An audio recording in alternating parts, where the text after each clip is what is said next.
What is going on, guys? Matt Downs with Daily Grind Fantasy Sports to help give you the edge for this NBA 4-game slate. Cannot wait to break it down. If you guys want to be entered into our $25 giveaway, please like, subscribe, and also comment your favorite GPP play on this NBA slate. If you guys are brand new to this channel, we provide both free and paid content for all daily fantasy sports across all sports. If you could please show your support by hitting that subscribe button, notification bell, and of course smashing that like button for all of our future NBA content.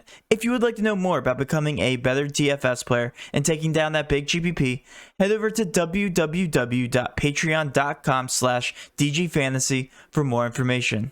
On Patreon, we give advanced cheat sheets for all DFS sports on Draftkings. These cheat sheets include updated projections, ownership, and our overall favorite plays from slate to slate. We take it a step further by teaching you how to play fantasy sports like a shark, by showing you where the best leverage spots are to put you in the best spots to take down tourneys. Also included is our private Discord chat where you get to talk over the slate with everyone, including our coaches, to help build your lineups. Now let's go ahead and dive right into this NBA 4-game slate. But first, you guys know Patreon success last night. Had a almost near takedown. 10th place of the 3.6K for this member. $5 into 150. We had $6 turn to 105. $8 turn to 40.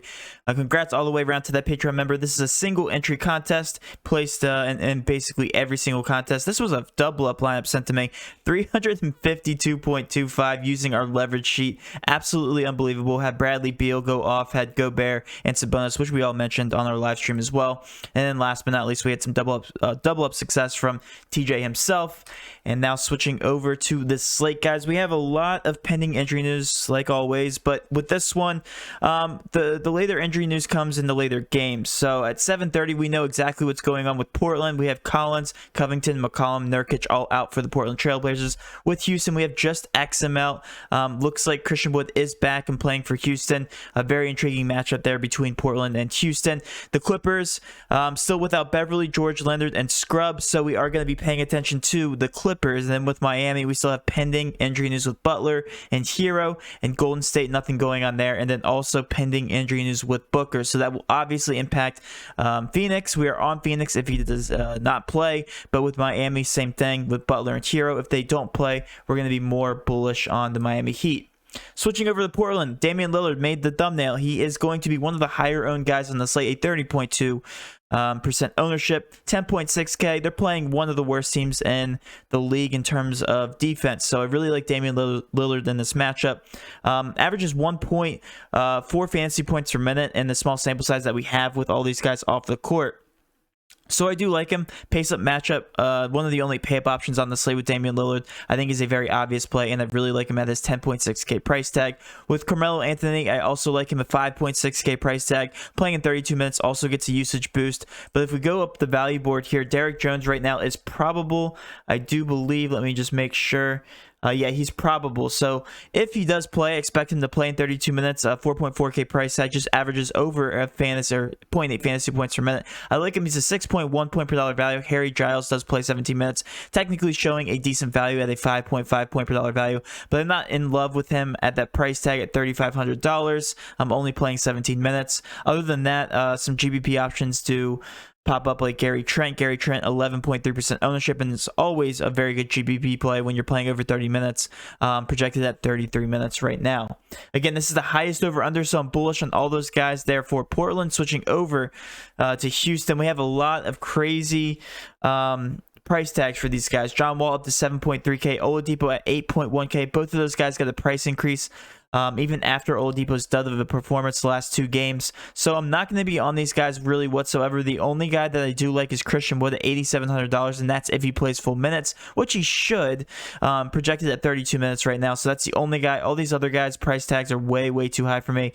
DeMarcus Cousins obviously only playing 18 minutes at $7,200. Is probably the worst play on the slate. Stay away from teams that are coming back with injuries and the price tags are not adjusted downwards. DraftKings incorrectly prices those guys.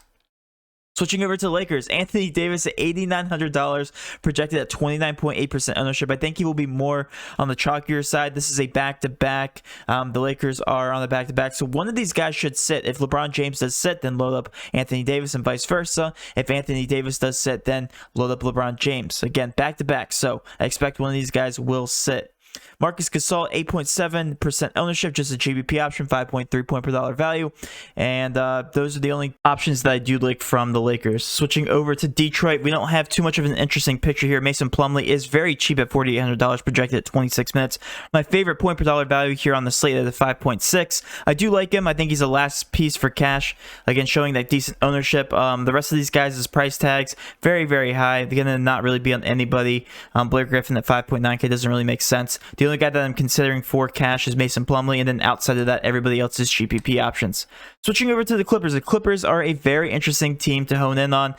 Terrence Mann had a very good performance in his last game. If he does start again, he averaged over a fantasy point per minute when he did start at the point guard. So I do like Terrence Mann. If he does start again at $5,400, I think he's going to be cash viable. Another option I do like is Marcus Morris at 5K. Did not have the best performance last game, but should get the decent minutes.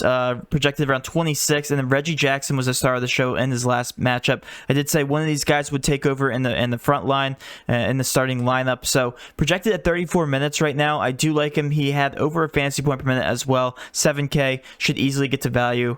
I don't like that price tag just because I got the price increase, but it's still slightly undervalued. Switching over to the Miami Heat, I do like the Miami Heat without Tyler Hero, but if Tyler Hero is back, I'm going to be completely off of these guys. Jimmy Butler is technically probable and projected at 28 minutes. If he does play starter minutes, I do like him at that $7,500 price tag.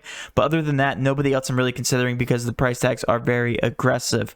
And then last but not least, the Golden State Warriors. Right now we have Draymond Green at $5,600 just as the last piece for cash. Steph Curry, $700 going against the Suns. I don't hate that because the Suns are a 1-point favorite. 220 is the second highest over-under on the slate, so we always know Steph Curry's in play, especially if you can fit him into your lineup, and he always has that high ceiling potential just because he is a volume shooter. But I had definitely more interest in the other side of the ball. If Devin Booker is out, I'm still going to be on Cameron Johnson, averaging over 1.06 fantasy points per minute, projected at 26 minutes. So should easily get to value. I have him projected at 28 DK points right now. And then Chris Paul also in play, $8,000, 33.8% owned. Same thing with DeAndre Ayton. After that dud performance the last game, I wouldn't let that scare you. And a very good matchup against the Golden State Warriors against Wiseman.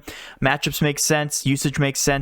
All the ownership is going to shift towards the Phoenix Suns if Booker is ruled out before lock, and right now all the ownership is on them currently. So that will wrap up my breakdown, guys. Hopefully you did enjoy this video. If you did, please do hit that subscription button, notification bell, and of course smash that like button for all of our future NBA content. With all that being said, have a great rest of your day, and let's cash.